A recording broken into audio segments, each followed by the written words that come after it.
Bewoners van het Altona-project en Krishna Singh-project die verzuipen letterlijk. De mensen zitten wekenlang onder water en alsof dat niet erg genoeg is de weg vanaf de Vredenburgweg die u brengt in het Altona-project en het Krishna Singh-project baarslecht. Hele diepe grote kraters waardoor mensen dagelijks moeten rijden, kapotte auto's, zeer onhygiënische situatie, alle problemen van dien. TBN Prime Alert is er vandaag op locatie geweest, sprak er met enkele bewoners, enkele die wel in beeld wilden, weer anderen die helemaal niet in beeld wilden. Maar geeft niet, ze hebben duidelijk aangegeven wat het probleem hier is, wat hier gedaan zou moeten worden. We voeren nu naar dit verslag vanuit het Krishna Singh project, Altona project. Ik ben August Jabini, ik ben buurtbewoner van de Vredenburg serie B. En dit heeft drie gedeeltes. Je hebt Altona Village, daar heb je voorin. En achterin is dan Altona Village 2. En dit is de middenblok en dit gedeelte behoort de heer Krishna Singh toe, hij is nu wijlend. Ja. En wat is het probleem dat jullie hier hebben? Nou, het probleem wat we hebben is dat er elke keer als er regen valt, wij problemen hebben met de weg. Je ziet het is een kanaal. We kunnen hier niet door, auto's gaan stuk. En je hebt ook voorin heb je ook nog eentje. Behalve dat die weg in een deplorabele toestand is, kunnen we gewoon niet erdoor. Dus we kunnen gewoon niet naar het werk. Mensen die moeten werken trouwens. Ja. En dit is een situatie van al hoe lang? Dit is al een situatie van jaren. Er is een situatie waarmee we al jaren kampen. Eigenlijk vanaf dat het project bestaat hebben we dit probleem, maar het is nooit aangepakt. Ik neem de overheid in deze zeer kwalijk dat ze hun plicht niet hebben om te controleren als die voorwaarden die gesteld zijn worden nageleefd. Ja. Wat zou hier dan precies gedaan moeten worden? Nou, de weg moet gerehabiliteerd worden. De weg moet gewoon begaanbaar zijn voor kinderen, voor mensen met de auto en noem maar op. Hier in deze weg, in deze buurt, komen er geen bussen. Er is geen overheidsbus die hier naartoe komt. Alles is met een taxi. Die mensen gaan met een taxi. Maar hoe lang ga je een taxi kunnen pakken? En nu nog erger, die taxis komen helemaal niet meer naar binnen. Ja.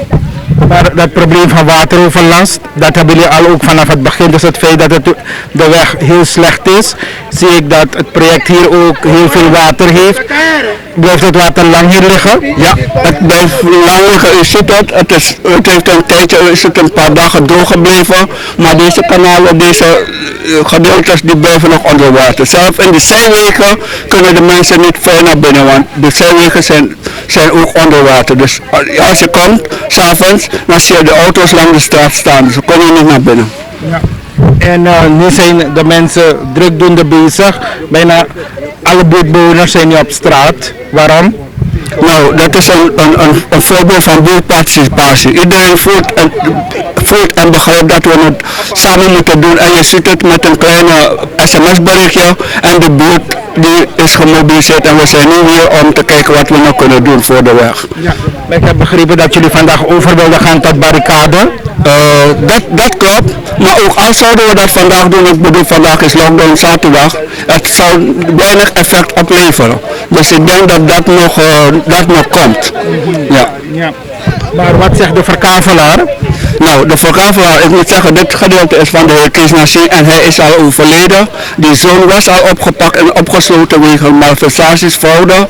Ja, die man, Amaistere man belong dit toe, deze man, dat soort zaken. En ja, we kunnen niet veel doen, want hij is niet nagekomen wat in het contract staat wat hij moet doen. En die vader is overleden, het gaat niet om die zoon die er nog is.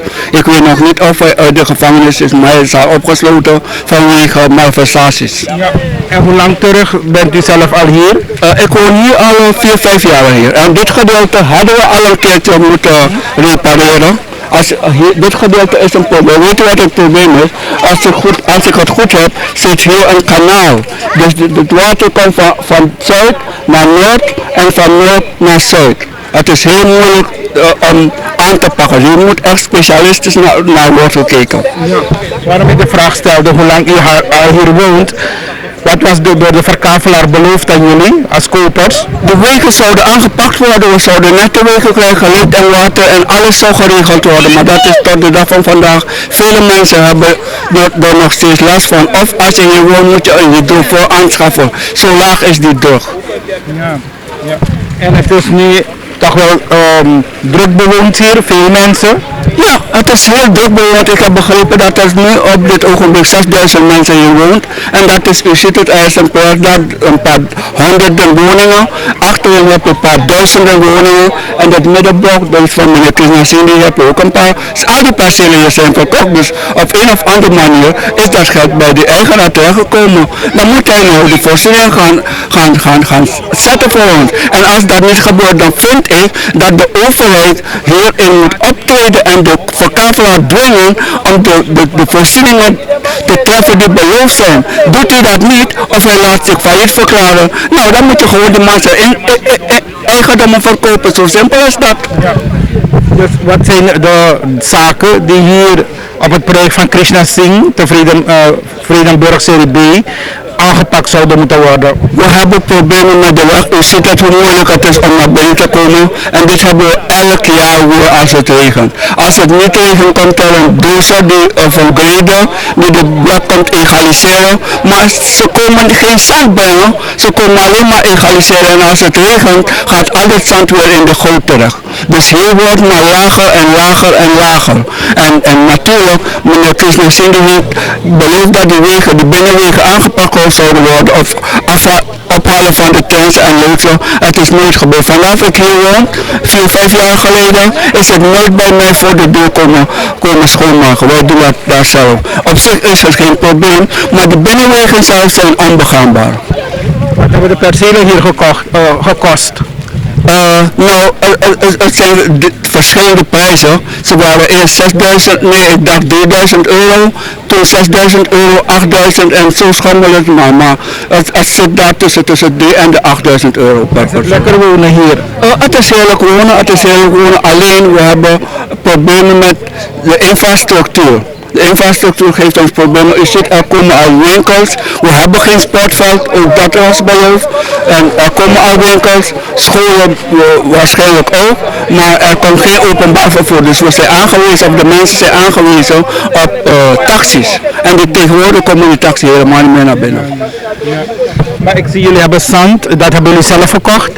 Ja, dat hebben de mensen bezig zijn geld op te halen. Ja, we zijn bezig geld op te halen. En daarmee gaan we kijken wat we nog kunnen doen om een beetje voorlopige voorziening te treffen, zodat wij nog kunnen rijden.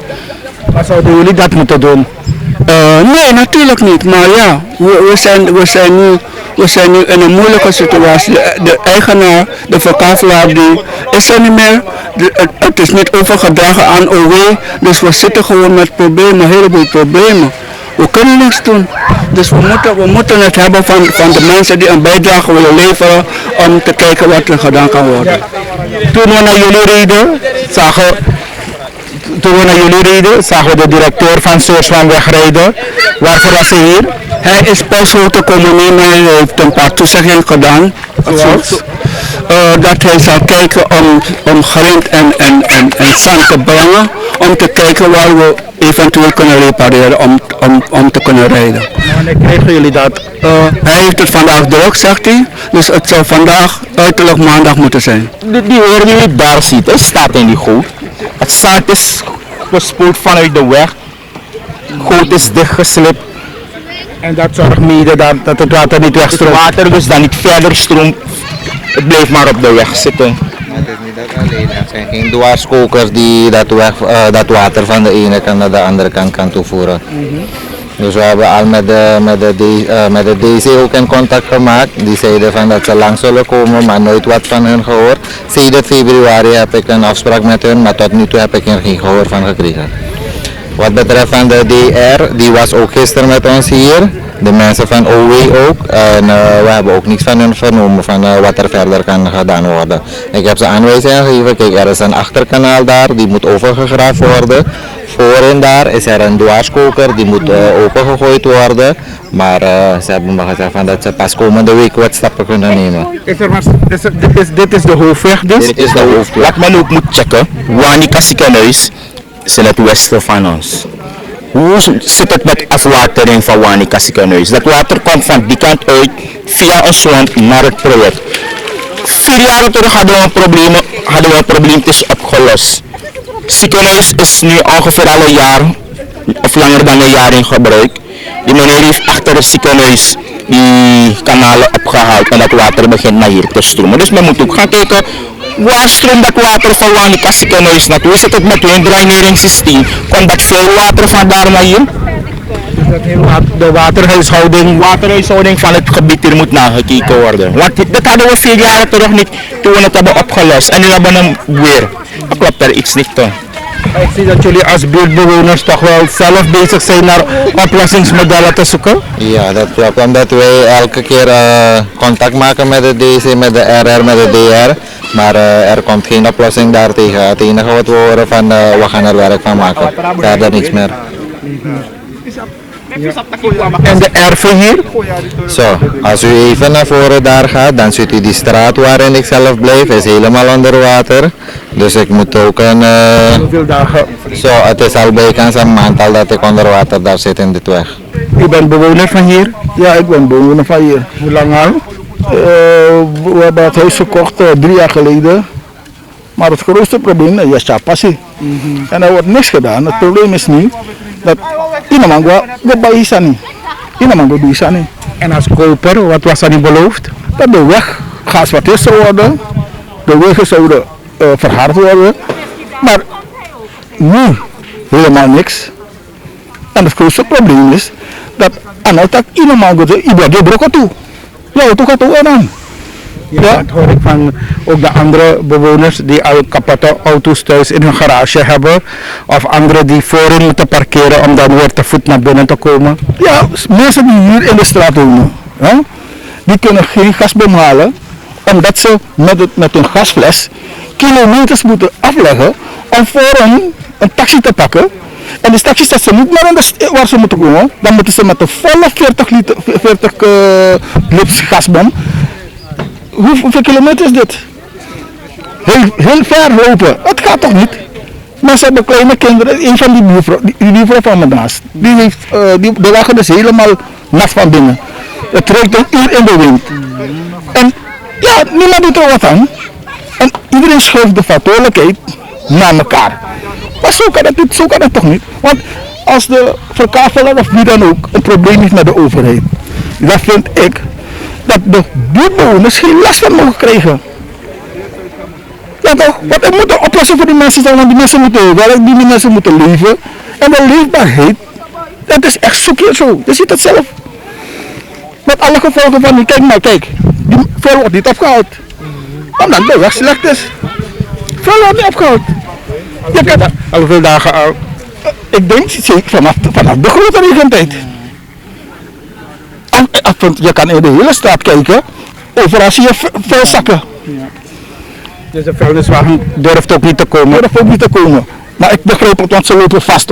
Want met de volle lading denk ik dat je die diepe kuil niet gaat kunnen overbruggen.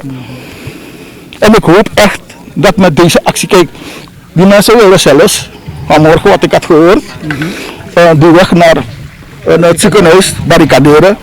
Ik heb gezegd van nee, zo'n actie hoop ik niet dat jullie dat doen. Want we moeten de zaak opbouwen. Want als we niet gelukkig dat u er bent, zodat iedereen kan horen en zien wat het probleem is van die mensen hier. Dus wat is structureel de weg, De afwatering, als dat opgelost is, maar acuut nu op dit moment, die kuilen moeten worden gedicht. Want dat is het grootste probleem. Want het is niet begaanbaar die weg.